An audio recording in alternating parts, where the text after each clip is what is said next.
lot of drama has been going on over there at Ubisoft. Well, apparently another another studio or some more devs over there at Ubisoft are getting the boot.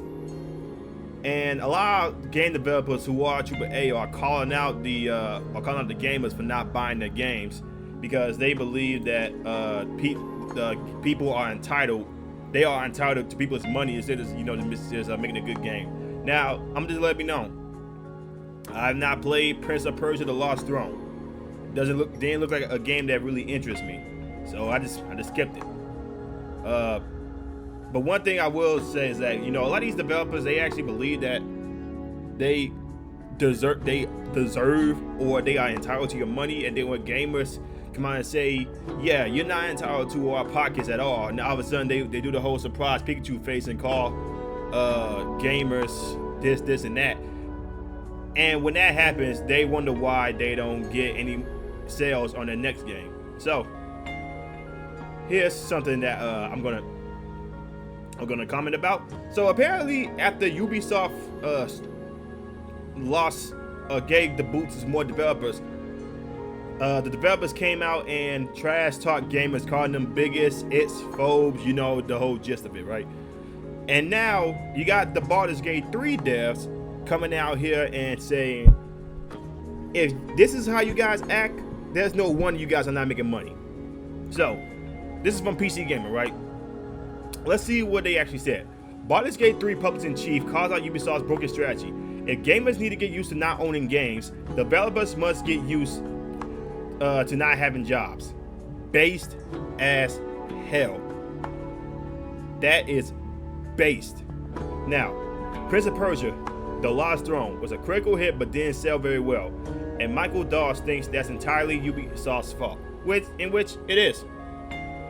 It is Ubisoft's fault.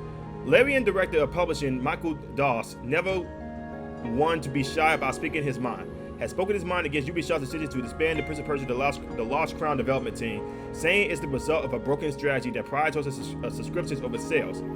The Prince of Persia: The Lost Crown is quite good. PC Gamer's mobile Molly Taylor felt it was dragged down by a very slow start, calling it a slow burn to a fault, and an overall positive review, and it holds an enviable 86 aggregate score on Metacritic. Despite that, Ubisoft recently confirmed that the development team has been scattered to the four winds to work on other projects that will benefit from their expertise.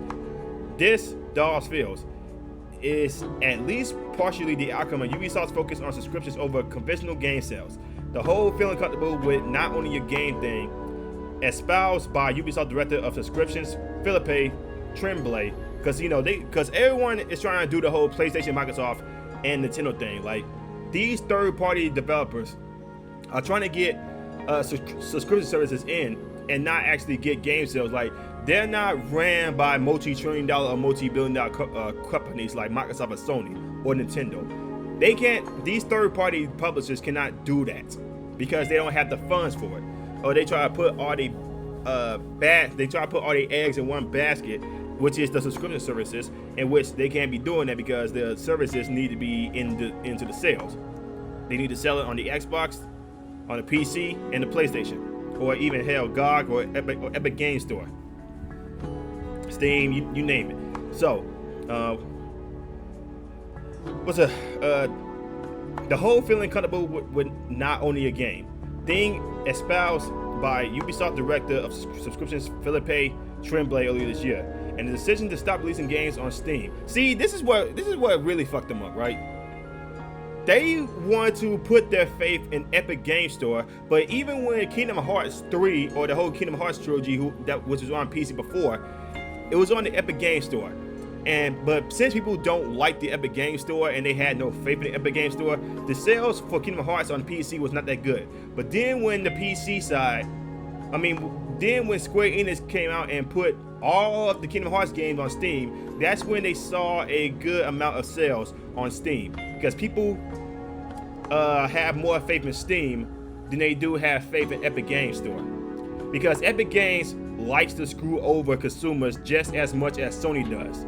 But let me go ahead and the decision to stop releasing games on Steam, which is far and away the biggest digital store for PC gaming. But yeah, they wanted to be exclusive to goddamn Epic Games Store because Epic Games Store is a very anti-consumer freaking company.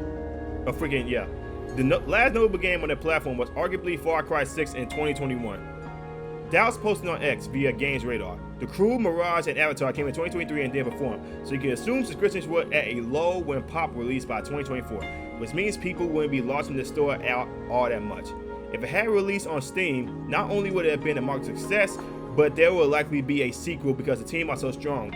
It's such a broken strategy. The hardest thing is to make an 85 plus game. It is much easier to release one. It just shouldn't be done as it was. So they gave a whole bunch of developers over there that worked on the Prince of Persia game the boot, and it's nobody's fault but the people over there at Ubisoft that said, hey, let's not put this game on a very popular platform like Steam and only put on Epic Games where the popularity is a lot more worse, because literally the only game that actually skyrockets over there at Epic Games Store is Fortnite. That's literally it. Epic Games Store is that cocky bastard that thinks they have it all, and that's not what it is.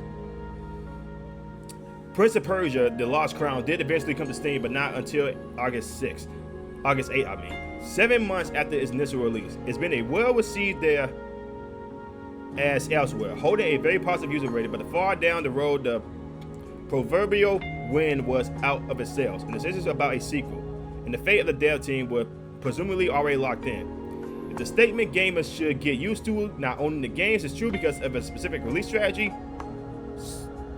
sub above sales, then the statement developers must get used to not having jobs is they make a critically acclaimed game platform strategy above title sales. It's also true, and that just isn't sensible, even from a business perspective. So guys, you heard it first. Now, freaking Baldur's Gate 3, the devs over there at Baldur's Gate 3, or the chief over there at Baldur's Gate 3 is calling Ubisoft for being stupid.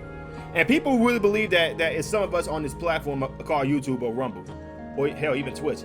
But a lot of us have said, yo, Ubisoft, you guys should have released your games on Steam day one instead of like relying on Epic Games Store to try to keep that game alive, or try to bring in the sales on PC Store when the PC market does not trust the Epic Games Store.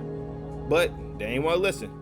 And now they're literally drowning right now, and it's nobody's fault but their own, because they want to rely on Epic Games Store, not Steam. And not to mention, a lot of people on the console side didn't really buy the game either, because it's not really a game that they'll probably be interested in. But it is what it is. People, it really is what it is. I mean, I haven't played a Ubisoft game in years, so I don't really care for this at all. But let me know what you guys think about it in the comments below, man. If you guys like the video, like and subscribe, share the video, notification bell. I'll see you on the next one. Peace.